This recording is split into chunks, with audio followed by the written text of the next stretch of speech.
اليوم ان شاء الله غادي نهضر لكم على هذا فلتر ديال الزيت اللي كيدير بزاف ديال المشاكل في الموتور اللي غادي نذكرهم لكم من بعد. المهم الاخوان، نتوما كتمشيو ديروا الفيدونج عند السيكليست، ما فيها باس بنادم يزيد واحد شويه ويحل السيكليست الجروب وشوف الفلتر غتكون هنا، وغادي يجبدوا لك اخويا وقلب الفلتر ديالك. اذا كان بحال هكا راه غادي نيطواييه لك ولا غادي تبدلو. المهم على حسب انت شنو باغي. فلتر جديد راه كيكون بحال هكا كما شفتوا، الفلتر خصو يكون بحال هكا. ملي تيكون الفلتر في هذه الحاله راه صافي راه كيحبس لينا الزيت. ها نتوما شوف شحال ديال الوسخ، الزيت ما كتلقاش مازال منين يدوز. ها نتوما اجاب دابا الاخوان. هذا المشكل اللي دار لنا هذا الفلتر هذا، ملي ما بقاش كيدوز الزيت قاس لينا الفيلبروكان والكلبيتور ولا البراكان.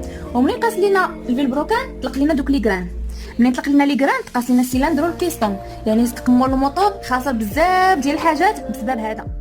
والمشكله حتى البومبه حتى هي تقاست لينا، حتى هي كلات بالدق نيت، لان البومبه ملي ما تيوصلهاش الزيت ولا الحديد تيدور في الخوا صافي تقاست كلها